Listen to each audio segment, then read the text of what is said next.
தான் இன்றைய தினம் இந்தியாவையே உலுக்கி போட்டிருக்கக்கூடிய ஒரு சம்பவம். பல கனவுகளை தங்களுக்குள்ள சுமந்து கொண்டு எதிர்காலத்தை நோக்கி சென்று கொண்டிருந்த அந்த விமான விபத்தில் வெளியான ஒரு சிலருடைய பின்கதைகள் அப்படிங்கிறது நேற்றைய தினத்திலிருந்து வெளிவந்துட்டு இருக்கு. என்னென்ன மாதிரியான கனவுகளோடு சென்ற இந்த எதிர்பாராத விமான விபத்துல பலியானாங்க, அவர்களுடைய குடும்பத்தின் நிலை என்ன, எப்படிப்பட்ட கோர விபத்தா இது இருந்திருக்கு அப்படிங்கறத பத்தி தான் பேச போறோம். இன்று புதிய தலைமுறை பார்வையில் தொடர்கிறது. விமான விபத்தில் பாதை குறித்து சோக பார்வை எமது சேனல் எஸ்கேபி சேனல். இந்த கோர விபத்து பல உயிர்களை காக்கும்.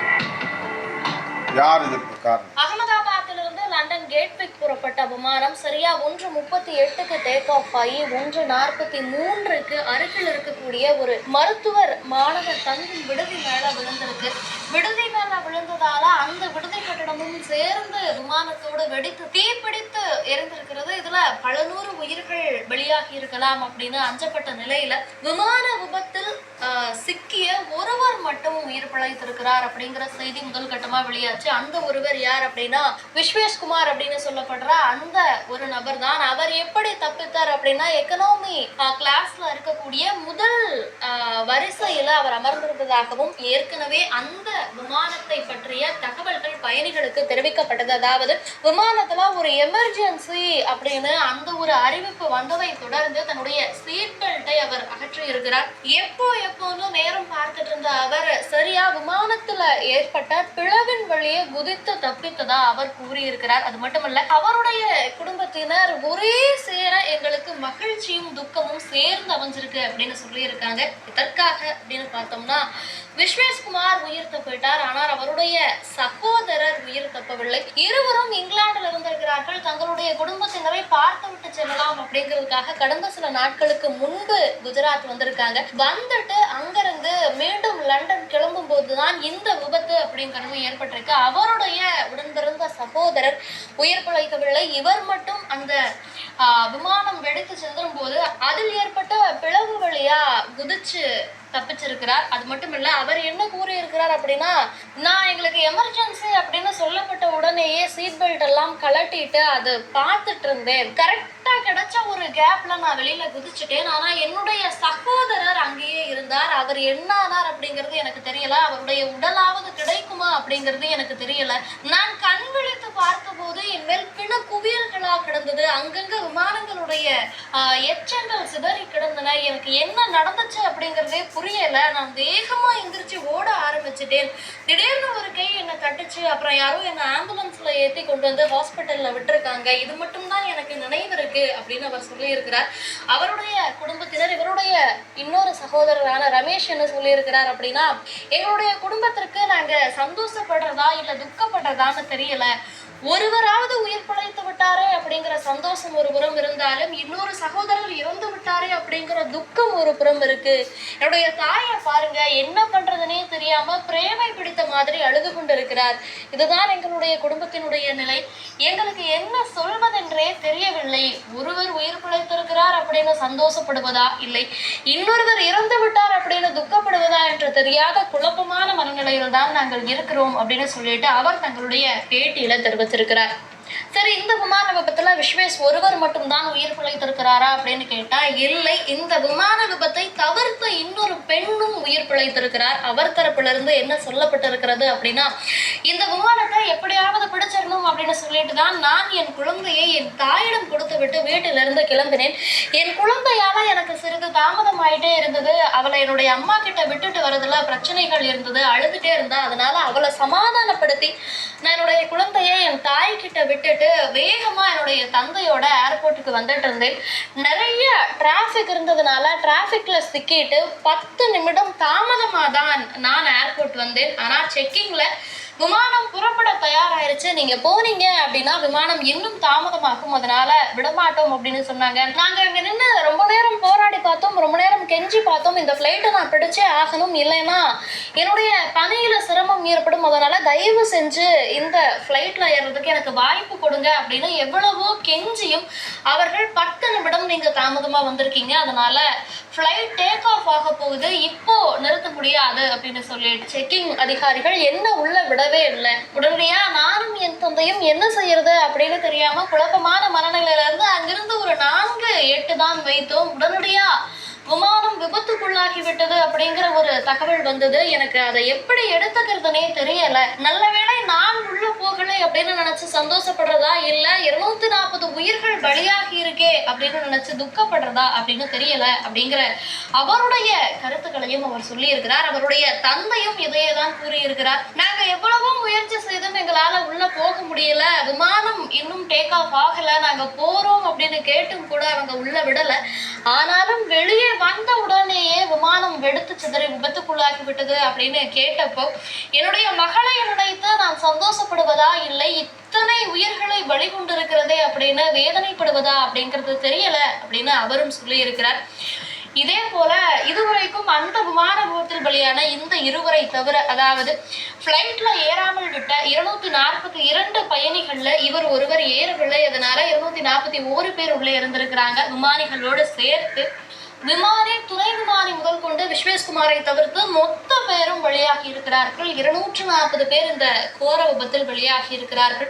இந்த விபத்தில் பலியானவர்களில் ஒரு குடும்பத்தினுடைய சோகம் அப்படிங்கிறது என்ன சொல்றது அப்படின்னே வார்த்தைகளால விவரிக்க முடியாத ஒரு சோகமா இருக்கு. என்ன அப்படின்னா, தன்னுடைய மனைவியினுடைய இறப்பிற்கு இறுதிச் சடங்கு செய்யலாம் அப்படின்றதுக்காக குஜராத் வந்த கணவர் ஒருவர் இறுதிச் சடங்கு முடித்துவிட்டு திரும்பும் போது உயிரிழந்திருக்கிறார். லண்டனில் இருக்கக்கூடிய அவரது குழந்தைகள் இருவரும் தாயையும் தந்தையும் இழந்துவிட்டு தவித்து கொண்டிருக்கிறார்கள் அப்படிங்கிற அந்த ஒரு செய்திதான். என்ன நடந்திருக்கு அப்படின்னா, வருண் தன்னுடைய மனைவி குழந்தைகளோட லண்டன்ல வசிச்சுட்டு வந்திருக்கார்.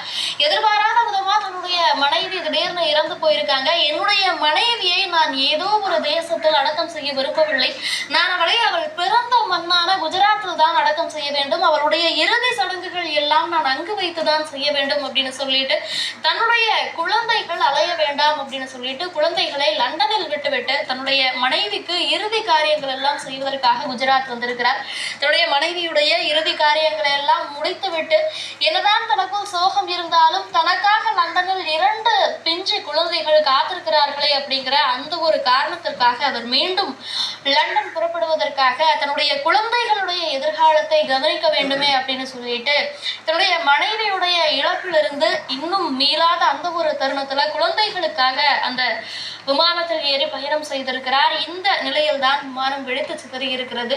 அந்த குழந்தைகள் தங்களுடைய அப்பா வந்து விடுவார், அம்மா தான் இறந்து விட்டார், அப்பா வந்து விடுவார் அப்படிங்கிற நம்பிக்கையில லண்டன்ல காத்துட்டு இருக்காங்க. ஆனாலும் தந்தையும் இறந்து விட்டார். தாய் இறந்த சில நாட்களிலேயே அவருடைய இறுதிச் சடங்கிற்கு சென்ற தந்தையும் இறந்திருக்கிறார் அப்படிங்கிறது கேட்கிறதுக்கே கண்கலங்க வைக்கக்கூடிய ஒரு செய்தியா இருக்கு.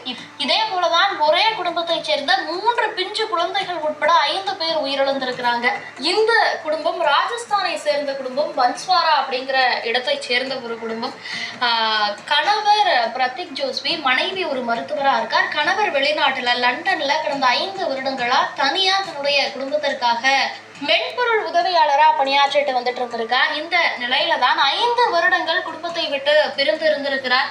சரி, இதன் பிறகு நம்ம ஒரு வழியா செட்டில் ஆயிட்டோம், நம்மளுடைய மனைவியும் குழந்தைகளையும் அழைத்து கொண்டு வந்து விடலாம் அப்படின்னு சொல்லிட்டு கடந்த சில தினங்களுக்கு முன்பு இந்தியா வந்திருக்கிறார். ராஜஸ்தான்ல தன்னுடைய மனைவி வேலை பார்த்துக்கிட்டு இருந்த அந்த மருத்துவமனைக்கு சென்ற மனைவி, நான் இனி லண்டன் செல்கிறேன் அப்படிங்கிற காரணத்திற்காக என்னுடைய குழந்தைகளையும் கணவரையும் கவனித்துக் கொள்கிறேன், அவர்களுடைய எதிர்காலத்திற்காக நாங்கள் லண்டன் செல்கிறோம் அப்படின்னு சொல்லிட்டு தன்னுடைய வேலையை கடந்த 2 தினங்களுக்கு முன்புதான் ராஜினாமா செய்திருக்கிறார். ராஜினாமா செய்த கையோடு லண்டன் போலாம், தன்னுடைய கணவரை 5 வருடங்கள் பிரிந்திருந்து விட்டோம், குழந்தைகளும் தன்னுடைய அப்பா இல்லாமல் 5 வருடங்கள் இருந்திருக்கிறார்கள், இனி குடும்பமா எல்லாரும் ஒன்றா இருக்கலாம் அப்படின்னு சொல்லிட்டு பல கனவுகளோட தன்னுடைய பிள்ளைகளின் எதிர்காலம், படிப்பு அப்படின்னு சொல்லிட்டு தன்னுடைய உறவினர்கள் கிட்ட எல்லாம் 5 வருட போராட்டம் முடிவுக்கு வந்துருச்சு அப்படின்னு ரொம்ப சந்தோஷமா சொல்லிட்டு கனவுகளோட அந்த ஃப்ளைட்ல ஏறி இருக்காங்க. ஆனால் தன் குழந்தைகள், கணவர் அப்படின்னு சொல்லிட்டு 5 பேருமே ஒரே குடும்பத்தை சேர்ந்த 5 பேர் பலியாகி இருக்காங்க இந்த ஒரு விபத்துல. இவர்களுடைய உறவினர்கள் எல்லாம் அவர்கள் இருவருமே பிரதீக் திவாரியும் சரி அவருடைய மனைவியும் சரி குழந்தைகளுக்காகவே தங்களுடைய வாழ்க்கையை அர்ப்பணிச்சவங்க. குழந்தைகளுடைய எதிர்காலத்திற்காக தான் 5 வருடங்கள் தன்னுடைய குடும்பத்தை பிரிந்து தனியே கஷ்டப்பட்டார். சரி, ஓரளவுக்கு செட்டில் ஆயிட்டோம், தன்னுடைய மனைவியும் கூட்டிட்டு போறேன் அப்படின்னு சொல்லிட்டு தான் அவர் இங்கு வந்தார். அந்த குடும்பம் அவ்வளவு சந்தோஷமா இருந்துச்சு லண்டன் போறோம் அப்படிங்கிற காரணத்திற்காக. ஆனால் இந்த விபத்துல அவங்க 5 பேருமே பலியாகி இருக்கிறது பன்ஸ்வாராவை ஒட்டுமொத்தமாக சோகத்தில் ஆழ்த்தி இருக்கிறது அப்படின்னு சொல்லி இருக்காங்க. இதே போலதான் கேரளாவை சேர்ந்த ரஞ்சிதா அப்படிங்கிற ஒரு செவிலியரும் உயிரிழந்திருக்கிறார். இவருக்கு 10 வயதில் ஒரு மகளும் 7 வயதில் ஒரு மகனும் இருக்கிறாங்க. இவர் லண்டனில் ஒப்பந்த அடிப்படையில் செவிலியரா பணியாற்றிக்கிட்டு இருந்திருக்கிறார். இந்த நிலையில் தான் இங்கு கேரளாவில் அவருக்கு அரசு வேலை அப்படிங்கிறது கிடைக்கப்பட்டிருக்கு. மிகவும் மகிழ்ச்சியா கேரளாவிற்கு வந்த இவர் தன்னுடைய லண்டன்ல இருக்கக்கூடிய அந்த வேலையை ராஜினாமா செய்துவிட்டு மீண்டும் கேரளாவில் வந்து இணைய போகிறேன் அப்படின்னு சொல்லிட்டு மிகவும் மகிழ்ச்சியோடு தன்னுடைய வேலையை ராஜினாமா செய்வதற்காக அவர் அங்கு சென்றிருக்கிறார். ஆனால் இந்த விபத்தில் அவர் பலியாகி இருக்கிறார். தன்னுடைய வேலையை ராஜினாமா செய்துவிட்டு கேரளாவில் தன்னுடைய கனவு வேலையான அரசு வேலை கிடைத்துள்ளது அப்படிங்கிற மகிழ்ச்சியில தன்னுடைய குடும்பத்தினர்கிட்ட மிகவும் சந்தோஷமா சொல்லிட்டு போன அந்த ரஞ்சிதாவும் உயிரிழந்திருக்கிறார். இதுவும் அவர்கள் குடும்பத்திலேயே பெரும் சோகத்தை ஏற்படுத்தி இருக்கு. இப்படித்தான் அந்த விமான விபத்தில் உயிரிழந்த ஒவ்வொருவருடைய வாழ்விலும் சொல்லவண்ணா துயரங்கள் நிறைஞ்சிருக்கு. இந்த விமான விபத்து யாருமே எதிர்பாராத ஒன்று அப்படிங்கிற நிலையில இவர்களுடைய குடும்பத்திற்கெல்லாம் நஷ்ட ஈடு அப்படிங்கிறதை அறிவித்திருக்கிறார்கள். 1.5 கோடி வரைக்கும் அவர்களுக்கு நஷ்ட ஈடு கிடைக்க வாய்ப்பு இருக்கிறது அப்படிங்கிற தகவல்களும் வெளியாகி இருக்கு.